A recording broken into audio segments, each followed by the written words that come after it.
Hello once again, कैसे हो आप लोग? आई होप सब बढ़िया और मज़े में होंगे।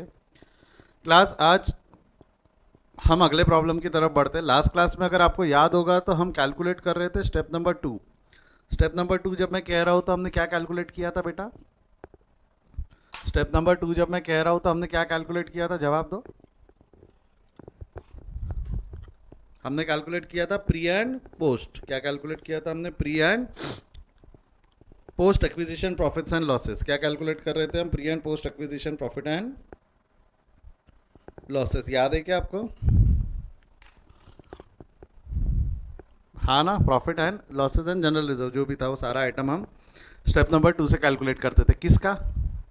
किसका? एस लिमिटेड का। एस लिमिटेड के pre acquisition post profits calculate करते थे। सेम यहाँ पे भी हमने बिगनिंग ऑफ द ईयर में दिया। अगर acquisition beginning of the year रहा तो कैसा, वो हमने देखा। एंड ऑफ द ईयर रहा तो हमने देखा। एंड ऑफ द ईयर रहा तो पूरा प्री। बिगनिंग रहा तो थोड़ा दिमाग लगाना पड़ता है कि भाई इतना है तो कैसा निकालना पड़ेगा। आज हम वो क्वेश्चंस देखेंगे जिसमें acquisition middle of the year है। जिसमें एक्विजिशन कब आता है? Middle of the year. ये है ना, middle of the year.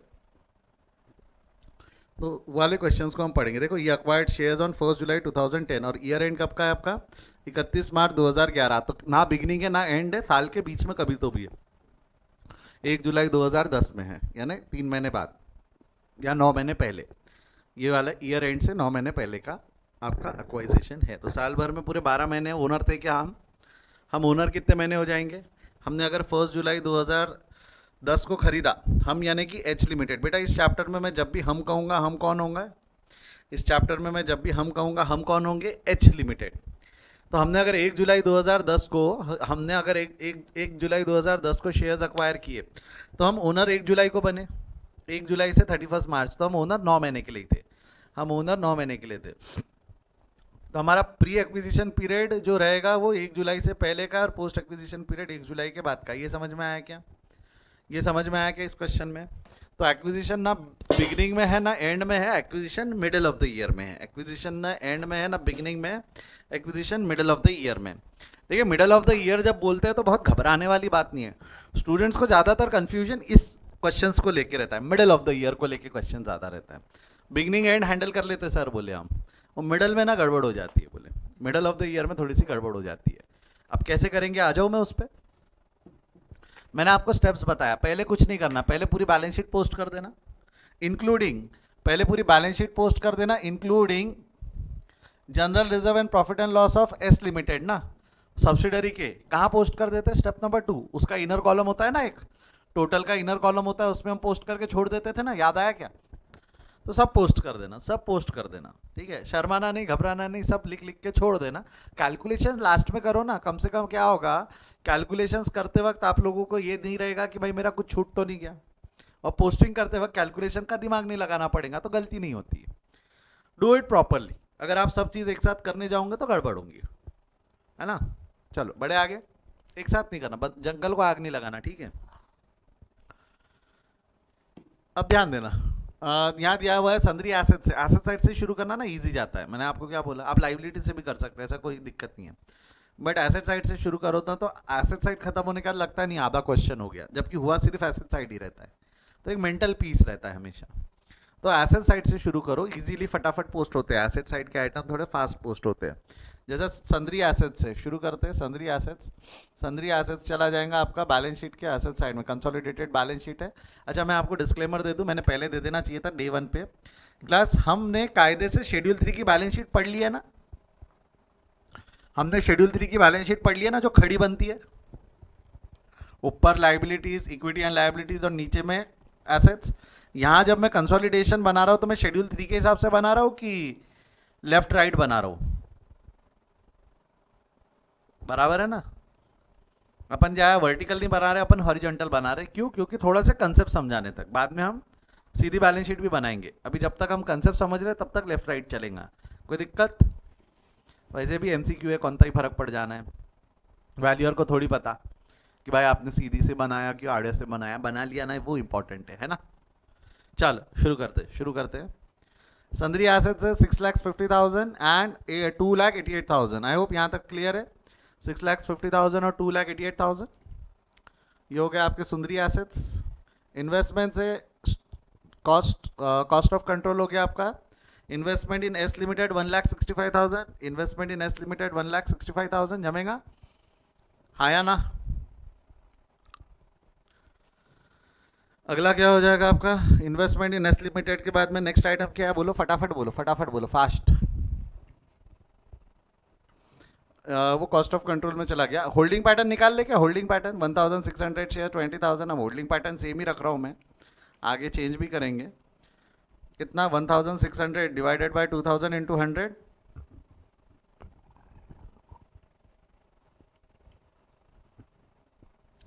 Share capital, हमारे शेयर कैपिटल पूरे के पूरे वैसे के वैसे, उनके शेयर कैपिटल 80 और 20 में डिवाइड होंगे। 80% लेस हो जाएगा कॉस्ट ऑफ कंट्रोल से, 20% माइनॉरिटी में चला जाएगा शेयर्स इन एस लिमिटेड, हाँ या ना?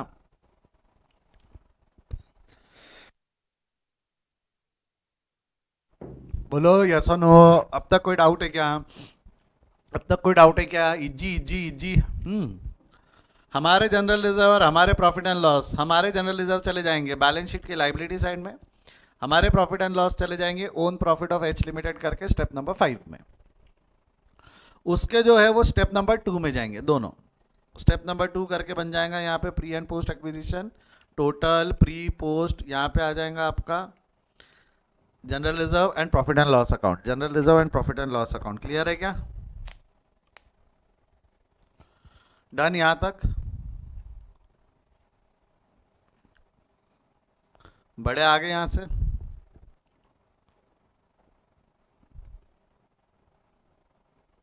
अगला क्या हो गया? General reserve and profit and loss account हो गया।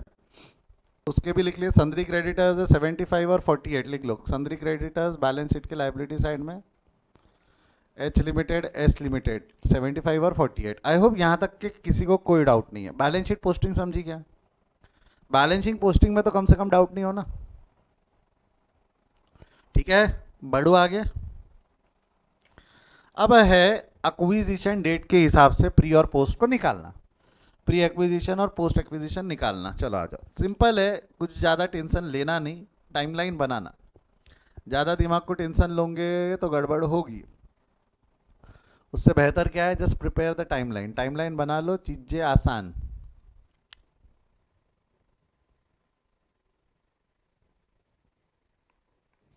जैसा आ जाओ, याले क्वेश्चन में अगर हम टाइमलाइन बनाएं तो कैसी बनेंगी? 31 मार्च 2011 ईयर एंड है। हम जो अकाउंटिंग कर रहे हैं वो कौन से साल की कर रहे हैं? 31 मार्च 2011 ईयर एंड है। साल कब से चालू हुआ? 1/4/2010। 1/4/2010 बोलो हाँ या ना? डेट ऑफ एक्विजिशन कब की है?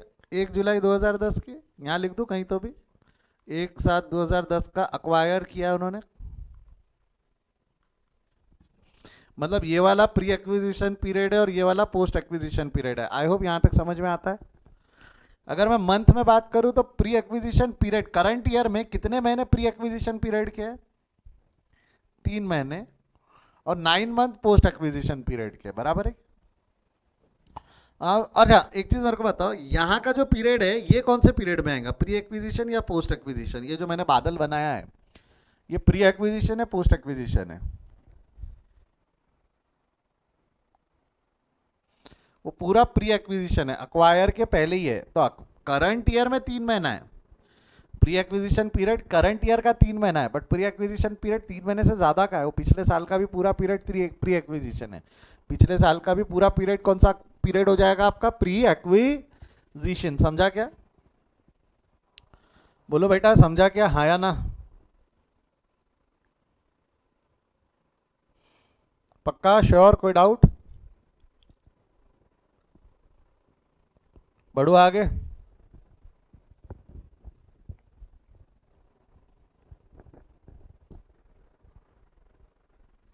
मैं आगे बढ़ रहा हूँ, मैं आगे बढ़ रहा हूँ, आगे बढ़ रहा हूँ, जिसमें आप सबका ध्यान मेरे को वापस बोर्ड पे ही चाहिए। वनडे वनडे झट को स्ट्रेट बैठो। यहाँ तक अगर क्लियर है तो क्या दिया हुआ है? The balance in general reserves in the books of S limited on 1 July 2010 was 18,000। Books में बैलेंस कितना है जनरल रिजर्व का? 1 जुलाई 2010 का बैलेंस है 18,000। 1 जुलाई 2010 का बैलेंस कितना है? 18,000। मतलब आपको नहीं लगता जनरल रिजर्व साफ साफ शब्दों में दिया हुआ है? कि ये वाली तारीख का बैलेंस 18,000 है, जबकि जनरल रिजर्व का क्लोजिंग बैलेंस 25,000 है ना।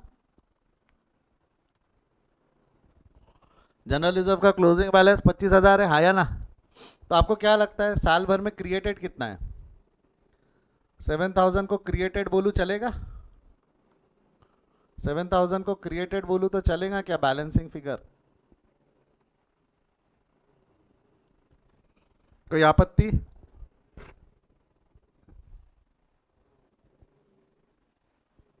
बढ़ू आगे यहां से। तो सिंपल भाषा में बता दो, मैं 18,000 को प्री बोलूँ और जनरल रिजर्व में 18,000 को प्री बोलूँ और 7,000 को पोस्ट बोलूँ तो कोई दिक्कत? ये 18,000 प्री एक्विजिशन हो गया और 7,000 पोस्ट एक्विजिशन हो गया, तो टोटल 25,000 हो गया ना। ठीक है, अब यहाँ पे क्या दिया हुआ है? The balance of profit and loss account on 1/4/2010। Profit and loss date of acquisition का दिया है कि ओपनिंग दिया है? ये profit and loss date of acquisition का दिया है कि ओपनिंग दिया है? जवाब दो। ये ओपनिंग दिया है। अगर डेट ऑफ एक्विजिशन दे देता तो कितना आसान हो जाता ना। डेट ऑफ एक्विजिशन दे देता तो जैसा जनरल रिजर्व का किया वैसा कर सकते थे ना इसको। क्या बोला मैंने, समझा क्या? ये अगर डेट ऑफ एक्विजिशन का दिया रहता तो जैसा जनरल रिजर्व का किया उतना आसान हो जाता ना ये क्वेश्चन। बट नहीं, उन्होंने ओपनिंग दिया है। ओपनिंग दिया है मतलब जो प्रॉफिट एंड लॉस का बैलेंस है वो ये वाले डेट का दिया हुआ है। ओपनिंग बैलेंस है 9,000, प्रॉफिट एंड लॉस ये वाले डेट का बैलेंस दिया हुआ है 9,000, जबकि अक्वायर किया यहाँ पे तो ये और ईयर एंड कब आ रहा है? ईयर एंड का बैलेंस दिया हुआ है, यहाँ दिया हुआ है ईयर एंड का बैलेंस। इसको 15,000 में ऐसा बोलूँ तो चलेगा क्या? Closing balance of profit and loss is 15,000, चलेगा? Closing balance of profit and loss is 15,000, that means we have earn, साल भर में वी हैव अर्न। कितना प्रॉफिट अर्न किया होगा उन्होंने? कितना प्रॉफिट अर्न किया होगा? कितना अर्न किया होगा? जवाब दो, कम ऑन हरी अप फटाफट। एक जन ने जवाब दिया, दैट्स करेक्ट, गुड कीर्ति। साल भर में कितना अर्न किया होगा हमने? Whether the answer 6,000 is correct और रॉन्ग, सिंपल सवाल पूछा मैंने। 9 + 6, 9 + 6 15,000, ये आंसर सही है या गलत है? जो लोग इसको करेक्ट मान रहे बेटा आप भूल गए, आपको मैंने लास्ट क्लास में बताया था अगर जनरल रिजर्व क्रिएटेड है, मैंने लास्ट क्लास में बहुत एम्फोसिस देके बताया था कि जनरल रिजर्व अगर क्रिएटेड है तो आपको नहीं लगता जनरल रिजर्व पीएनएल से क्रिएट हुई होंगी? ये जो जनरल रिजर्व है, don't you think general reserve जो है, जनरल रिजर्व जो है वो 7,000 की पीएनएल से क्रिएट हुई होंगी? अब जरा बताओ तो कितना प्रॉफिट अर्न किया होगा आपने? कितना प्रॉफिट अर्न किया होगा? क्या लगता है कितना प्रॉफिट अर्न किया होगा कि 7,000 का जनरल रिजर्व भी कंपनसेट हो जाएगा? कितना प्रॉफिट अर्न किया होगा कि 7,000 का जनरल रिजर्व भी कंपनसेट हो जाएगा? 8,000? ए बाबा, फॉर्मूला कैसा बनेगा? फॉर्मूला कैसा बनेगा? Opening plus earn minus general reserve created should be closing ना। Opening plus earned minus general reserve, general reserve हटाने के बाद भी तेरा क्लोजिंग 15,000 बचा है। ओपनिंग प्लस कितना कमाया वो क्लोजिंग आना चाहिए, but general reserve set aside है 7,000। देख ओपनिंग कितना दिया हुआ है 9,000, अर्न पता नहीं है उसको एक्स ले ले, जनरल रिजर्व 7,000 के क्रिएट हुए, क्लोजिंग बैलेंस है 15,000। ये इक्वेशन सॉल्व कर, सब इज इक्वल टू के इधर लेके आ जा।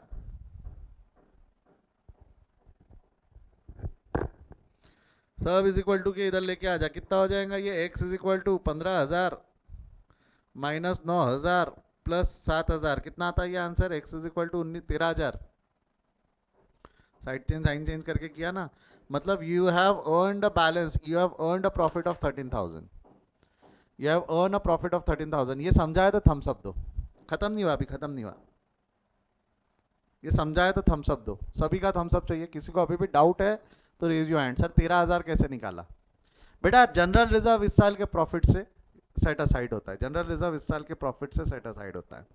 तो आपने net profit general reserve minus करके 6,000 कमाया, आई अग्री ऑन दैट।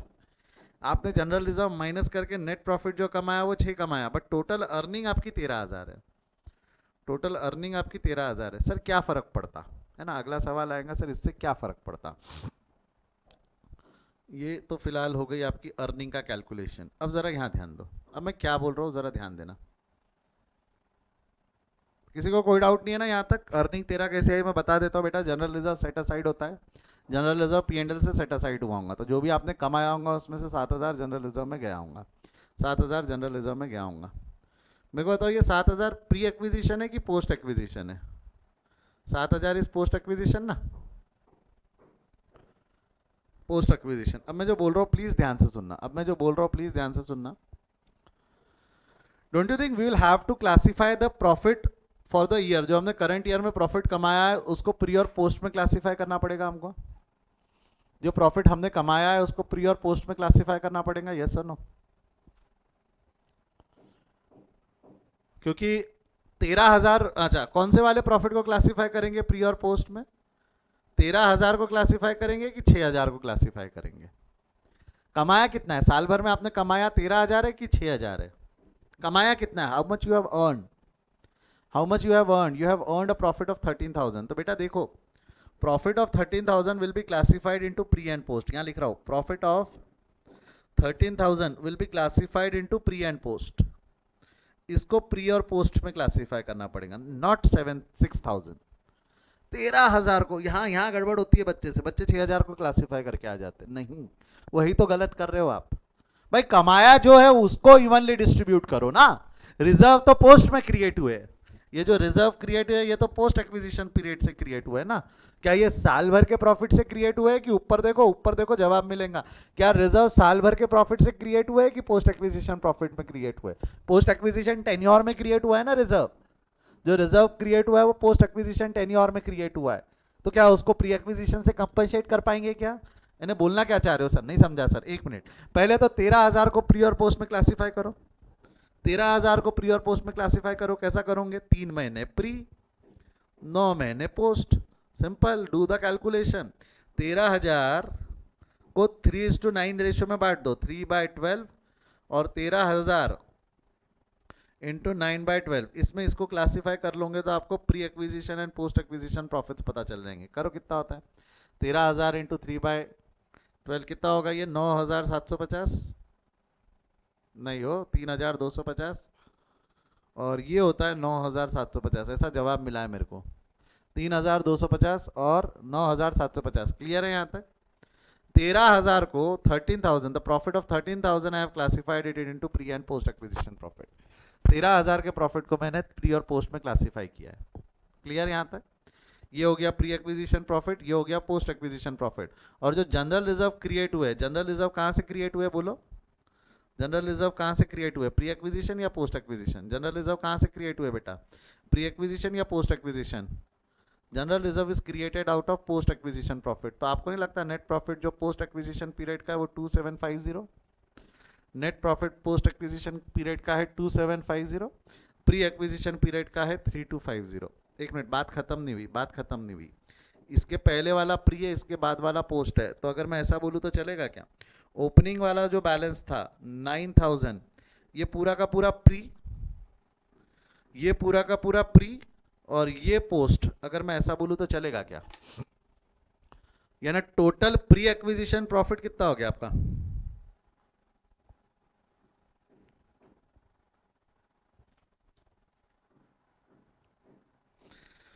आपका टोटल प्री एक्विजिशन प्रॉफिट कितना हो गया बेटा? जवाब दो। टोटल प्री एक्विजिशन प्रॉफिट 12,250 है।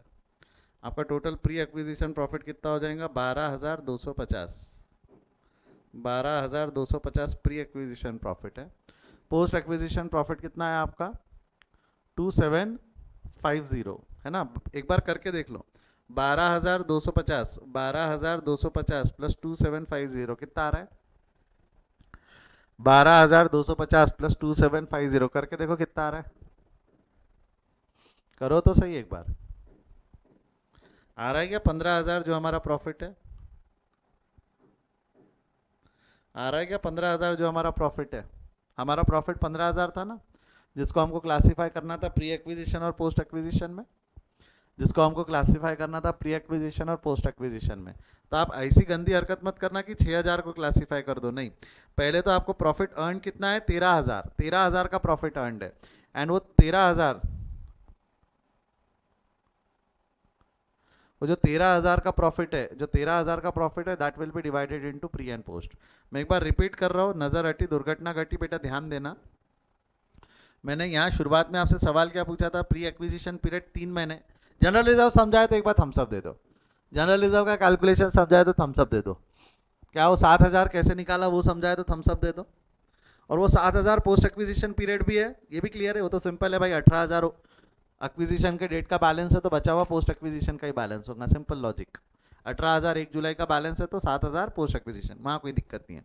अब हमने इस साल का ओपनिंग बैलेंस जो है, पीएनएल का ओपनिंग बैलेंस 9,000 है, पीएनएल का ओपनिंग बैलेंस 9,000 है, क्लोजिंग बैलेंस 15,000 है। नेकेड आई से देखोगे, नेकेड आई से देखोगे तो आपको नहीं लगेगा क्या we have earned a profit of 6,000, ऐसा ही दिखेगा ना कि we have earned a profit of 6,000, हाँ या ना, हाँ या ना। बट हमने क्या 6,000 रुपए का प्रॉफिट कमाया कि 7,000 रुपए का तो रिजर्व भी क्रिएट हुआ है। 7,000 रुपए का साल भर में रिजर्व क्रिएट हुआ है ना। कहां से क्रिएट होता है रिजर्व, कहां से क्रिएट होता है रिजर्व, क्रिएट पीएनएल से ही होता है ना। तो भाई 6 से तो ज्यादा कमाया, क्योंकि हम 7,000 का रिजर्व को भी दे पाए, 7,000 का बैलेंस हम रिजर्व को भी दे पाए। तो 6,000 रुपए का तो प्रॉफिट सीधा सीधा दिख रहा है, 7,000 का सेट असाइड है, तो हमने प्रॉफिट कितना कमाया, हमने प्रॉफिट कितना कमा लिया होगा, टोटल 13,000 प्रॉफिट कमाया ना फिर हमने। what profit we have earned, we have earned a total profit of 13,000।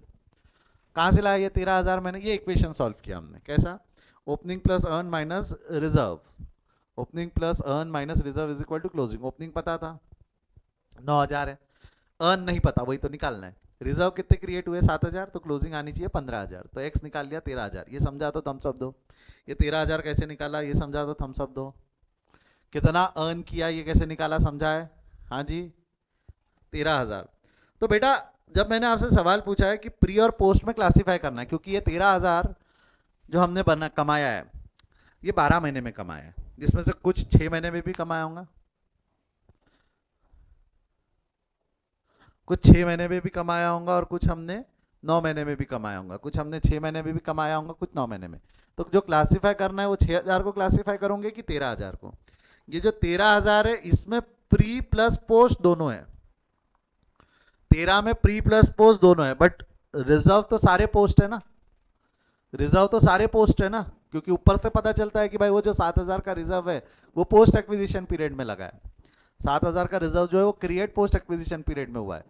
तो 13,000 में प्री पोस्ट दोनों है, तो आपको 13,000 को डिवाइड करना है प्री पोस्ट में, नॉट 7,000। आपको 13,000 को डिवाइड करना है प्री पोस्ट में, नॉट 6,000, सॉरी 13 को डिवाइड करना है 6,000 को नहीं। तो हमने वही 13,000 को डिवाइड किया, 3:2 रेशो में ले लिया, मंथ के रेशो में, टाइम रेशो में ले लिया हमने। 3,250 प्री हो गया, 9,750 पोस्ट हो गया। अब प्री में ओपनिंग बैलेंस भी था प्री का, अच्छा 9,750 में से अब आपको नहीं लगता पोस्ट एक्विजिशन के जो जनरल रिजर्व है माइनस होंगे, क्रिएट होगा ना, पोस्ट एक्विजिशन प्रॉफिट कम होगा ना, पोस्ट एक्विजिशन प्रॉफिट अब 9,750 रहेगा कि उसमें से रिजर्व सेट असाइड होंगे, रिजर्व सेट असाइड होंगे ना। अल्टीमेटली आपका नेट बैलेंस जो है 7,000 रिजर्व माइनस करके 6 ही आना चाहिए, 7,000 का रिजर्व बैलेंस माइनस करके साल भर का कमाया हुआ 6 ही आना चाहिए। देखो ना ऊपर में भी जब 13,000 था उसमें से 7 माइनस करके 6 लाया था, तब जाके 9 + 6 15 होता है, तब जाके कहीं 9 + 6 15 होता है, बराबर है ना। तो हमको 15 से हिलना नहीं है, तो आपका पोस्ट एक्विजिशन से 7,000 का प्रॉफिट सेट असाइड कर लो, तो आपका पोस्ट एक्विजिशन का नेट प्रॉफिट जो बना वो 2,750 है, और प्री एक्विजिशन का प्रॉफिट है भाई ओपनिंग का 9,000 तो पूरा प्री है, 3,250 और एडिशनल प्री है, तो टोटल प्री प्रॉफिट बन गया 12,250। समझा क्या अभी, समझा क्या अभी, फील आया क्या क्यों बच्चे इस चैप्टर से हल्की सी नफरत करने लगते हैं। ये लॉजिक नहीं समझते वो कि भाई कौन सा प्रॉफिट प्री और पोस्ट का एलिमेंट कैरी कर रहा है। भाई रिजर्व का एलिमेंट हटा के जो बैलेंस बचता है ना उसको प्री और पोस्ट में डाला जाता है, उसको प्री और पोस्ट में डाला जाता है, नॉट रिजर्व का बैलेंस सेट असाइड करके वाला, उसके पहले वाला। समझा है तो थम्स अप दे दो, समझा है तो थम्स अप दे दो।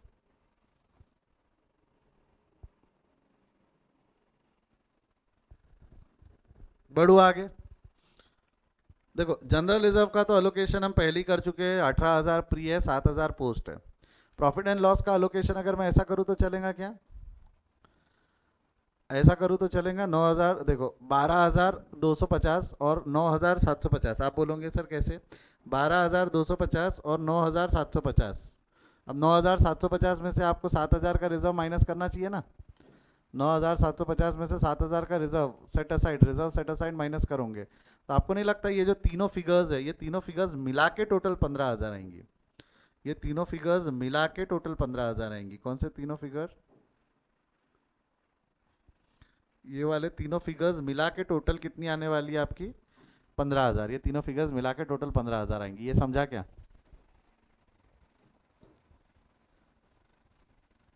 हाँ या ना?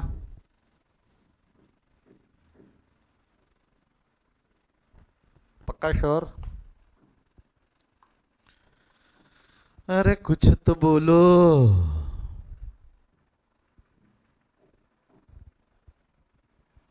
खत्म। अब चीजें आसान है। ये ऐसा छो रहा है, ऐसा छो रहा है। अब चीजें आसान है, अब कोई दिक्कत नहीं होनी है आपको, अब कोई दिक्कत नहीं होनी है। बढ़ो आगे। अब यहाँ से हो गया। जितनी क्वेश्चन में इंफॉर्मेशन दी थी हमने उसको कंसिडर कर लिया। ये भी इंफॉर्मेशन हो गई, ये भी इंफॉर्मेशन हो गई। अब क्या करेंगे? प्री एक्विजिशन पोस्ट एक्विजिशन निकल गया, बैलेंस करो। होल्डिंग पैटर्न तो बैलेंस होता नहीं है। इसकी टोटल शोटल निकालो कितनी आ रही है। इसका आएगा समवेयर अराउंड 30,250, 2,750 और 7,000। 30,250, 2,750 और 7,000। This will be divided into H limited 80% और माइनॉरिटी इंटरेस्ट।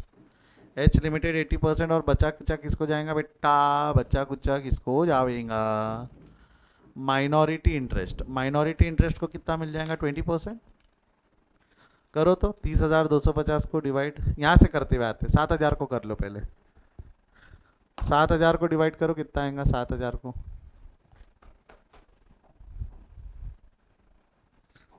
5,600, 5,600 और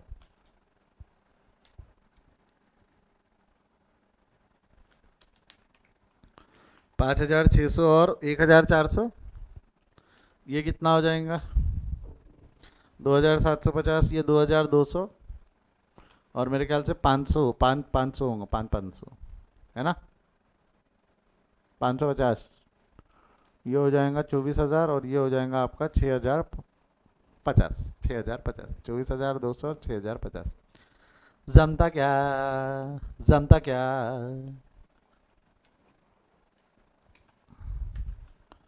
क्लास माइनॉरिटी इंटरेस्ट का शेयर माइनॉरिटी को दे देना। इसमें कोई शर्म, कोई लाज लज्जा? माइनॉरिटी का शेयर माइनॉरिटी को दे देंगे, बराबर है क्या? तो एक साथ टोटल मार लेना। आप चाहो तो ये तीनों फिगर ले जाकर लिख सकते हो, बट माइनॉरिटी को इससे कोई भेदभाव करके फर्क पड़ता नहीं है। इतना हो जाएगा 8,000। ये कहाँ चला जाएगा? स्टेप नंबर 4 में। माइनॉरिटी का शेयर माइनॉरिटी को ना, यहाँ लिख देना pre and post acquisition profit and reserves of S limited. वहाँ मैंने pre and post of S limited लिखा है, बट समझ जाना रिजर्व्स एंड प्रॉफिट ऑफ। देखो ऊपर में हेडिंग भी लिख देना, यहाँ पे पूरी हेडिंग कंप्लीट कर लेना।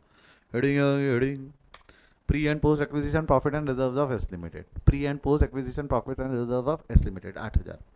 अब जरा यहाँ ध्यान देना, जो प्री एक्विजिशन प्रॉफिट है ये जो है 2,400 नहीं 24,200। ये जो 24,200 इट्स अ रेवेन्यू प्रॉफिट और अ कैपिटल प्रॉफिट। ये जो 24,200 है revenue profit, capital profit. Capital profit will go to step number 3।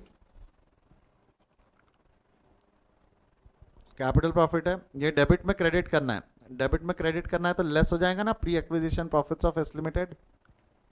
Again pre acquisition profits and reserves of S limited. 19,200 कहाँ है रे? 19,200 कहाँ है? 24,200 पूरा 80% 24,200। अब उसका 80% मत निकाल। अरे तूने ये 24,200 80% है ना रे, उसका और 80% निकाल रहा है क्या तू? क्या रे नलायक?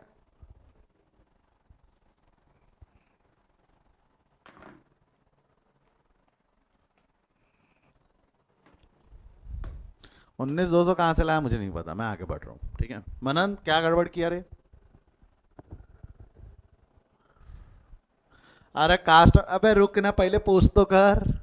कॉस्ट ऑफ कंट्रोल निकाल रहा है, अबे पहले ये तो पोस्ट कर, इसको तो खत्म कर। डांट खाने वाले काम कर रहे हो। ये हमारा पोस्ट एक्विजिशन प्रॉफिट हमारे हक का है, पोस्ट एक्विजिशन प्रॉफिट हमारे हक का है, ये कहाँ जाएगा बोल।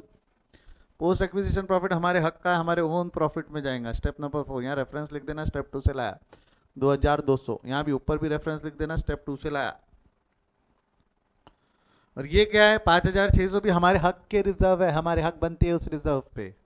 ये जाएंगे बैलेंस शीट में रिजर्व्स में, जनरल रिजर्व करके जो हेड होता है उसमें। ये देखो जनरल रिजर्व है ना 5600 का, यहाँ पे चला जाएगा एस लिमिटेड से आए हुए रिजर्व, हमारे हक के हमारे रिस्पेक्टिव अकाउंट में, हमारे हक के हमारे रिस्पेक्टिव अकाउंट में, pre acquisition cost of control में, pre acquisition cost of control में। इसीलिए देखो आपको मालूम है क्या, मेरे को प्रॉफिट एंड लॉस हमारे हक का हमारे प्रॉफिट एंड लॉस में एडजस्ट करना है, हमारे हक का जनरल रिजर्व हमको हमारे जनरल रिजर्व में एडजस्ट करना है। इसलिए ना पोस्ट एक्विजिशन में मैं पीएनडीएल का और जनरल रिजर्व का कॉलम अलग बनवा रहा हूं। बट वही प्री एक्विजिशन पीरियड में फर्क पड़ता क्या, प्री एक्विजिशन पीरियड में फर्क पड़ता क्या कि भाई कि वो जनरल रिजर्व का बैलेंस है कि पीएनडीएल का बैलेंस है, उसको तो सिर्फ कैपिटल रिजर्व ही मानेंगे ना, पूरा फायदा है, फिर चाहे वो प्रॉफिट एंड लॉस का बैलेंस रहे जनरल रिजर्व का बैलेंस रहे, प्री एक्विजिशन तो पूरा कैपिटल रिजर्व हो गया ना हमारे लिए। समझ रहे होगे क्या बोल दिया मैंने। इसलिए प्री में कॉलम नहीं पढ़ते बट पोस्ट में कॉलम पढ़ते हैं, प्री एक्विजिशन में कॉलम्स नहीं डलते बट पोस्ट एक्विजिशन में कॉलम डलते हैं। समझे समझे नहीं समझे, पक्का समझे, पक्का समझे। भारी तो नहीं हो रहा है, भारी तो नहीं हो रहा है लॉजिक, धीरे धीरे क्या लॉजिक बिल्ड करते चलो, धीरे धीरे लॉजिक बिल्ड करते चलो। कंसोलिडेशन ऐसा एक चैप्टर है जो आखिरी तक पीछा नहीं छोड़ेगा। बढ़ो आगे, ठीक है। अगला अब क्या है, स्टेप नंबर 3 2 4 5 एक एक लाइन से बैलेंस करते जाओ। कितना आ रहा है स्टेप नंबर 3, 19,200 नेगेटिव आया मतलब क्रेडिट ज़्यादा है ना, डेबिट वाले प्लस थे क्रेडिट वाले माइनस थे, नेगेटिव आया मतलब क्रेडिट ज़्यादा है। क्या लगता है क्रेडिट ज़्यादा है मतलब ये क्या है, बोलो रे क्रेडिट ज़्यादा है मतलब क्या है, ये कैपिटल रिजर्व है ना, तो ये चला जाएगा कैपिटल रिजर्व आपका बैलेंस शीट के लाइबिलिटी साइड में। ठीक है, क्लियर है क्या। माइनॉरिटी इंटरेस्ट ये भी बैलेंस शीट के लाइबिलिटी साइड में, माइनॉरिटी इंटरेस्ट 4,800, ओन प्रॉफिट 82,200, 82,200 बराबर है, हो गया। टोटल मार लो बैलेंस शीट की, टैली हो जाएंगी बैलेंस शीट अभी आपकी। बेटा अगर इस तरीके से बनाओगे ना ऊपर वाला खुद भी साक्षात उतर के तुम्हारे नीचे आ जाए, ये अगर आपने सही बनाया है तो ऊपर वाला साक्षात नीचे उतर के आ जाए, बोले तू बैलेंस शीट टैली नहीं करेगा, कोई नहीं रोक सकता आपको बैलेंस शीट टैली करने से। होगा, बस समझो कि कौन सा प्री एक्विजिशन है कौन सा पोस्ट एक्विजिशन है और बैलेंसेस कहाँ जाते हैं। डेबिट को डेबिट में या क्रेडिट को क्रेडिट में, और क्रेडिट अगर डेबिट में लिख रहे हो तो माइनस करना, क्रेडिट यदि डेबिट में लिख रहे हो तो माइनस, अपोज साइड चेंज तो साइन चेंज, साइड चेंज तो साइन चेंज। समझा क्या रे बेटा, ओ बेटा जी समझा क्या, थम्स अप दो फटाफट, समझा है तो फटाफट थम्स अप दो। प्री पोस्ट का अल्टीमेटली जो हमारे लिए सबसे इंपॉर्टेंट रहता है प्री पोस्ट का कैलकुलेशन, और ये राम बांध है, ये फॉर्मेट, ये चार्ट कभी गलत नहीं करोगे आप। इसमें अब धीरे धीरे कॉम्प्लिकेशन, धीरे धीरे चीज़ें भी बढ़ेंगी, डोंट वरी, इतने इतने इसमें नहीं, अभी हम वार्म अप क्वेश्चंस पे ही है, अभी हम वो स्टेप समझने की ही कोशिश कर रहे हैं। एक क्वेश्चन और वार्म अप पे समझो, फिर हम एडजस्टमेंट बढ़ाते जाएंगे। अब लो लिख लो स्टेप नंबर 1 से लेके स्टेप नंबर 5 तक आपके सामने consolidated balance sheet, step number 1 से लेके स्टेप नंबर 5 4 2 छोड़ के आपके सामने है सब, करो फटाफट लिख लो।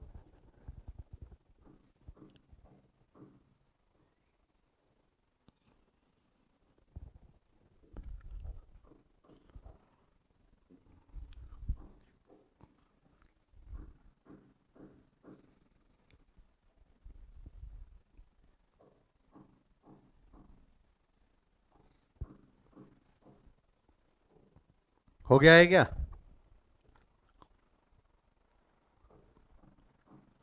हो गया है, डन डना डन, बढ़े आगे। स्टेप नंबर 2 का वर्किंग नोट देख लो, स्टेप नंबर 2 का वर्किंग नोट, कोई डाउट है तो पूछ लो।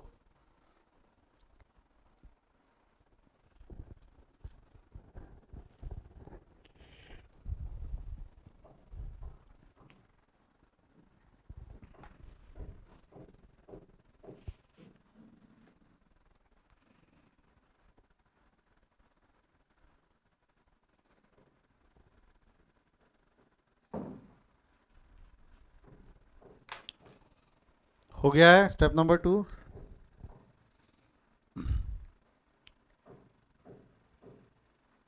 ये बना लो, टाइमलाइन बना लो।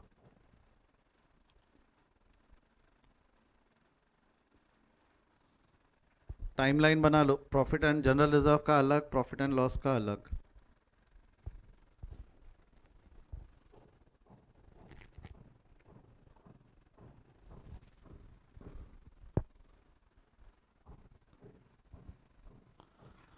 बनाया?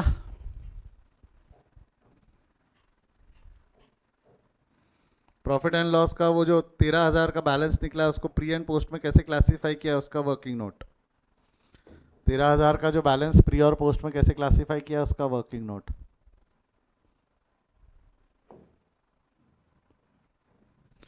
और ये जो 13,000 निकाला है, ये 13,000 जो निकाला है वो कैसे निकाला है, वो बाजू में लिखा हुआ है। वो 13,000 कैसे निकाला है उसका वर्किंग नोट बाजू में। Opening plus earn minus general reserve is equal to closing. ये नहीं क्या, ये जो 13,000 है, ये 13,000 आपने ऐसा निकाला, किधर गया, ये 13,000 आपने ऐसा निकाला। डन? हाँ या ना? यस और नो? चलिए क्वेश्चन पे आ जाइए, क्वेश्चन पे।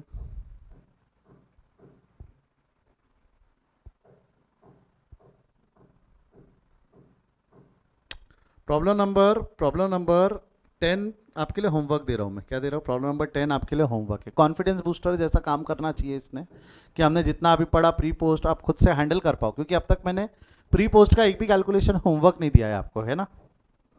करके लाओगे एक बार? प्रॉब्लम नंबर 10 ट्राई करोगे घर से?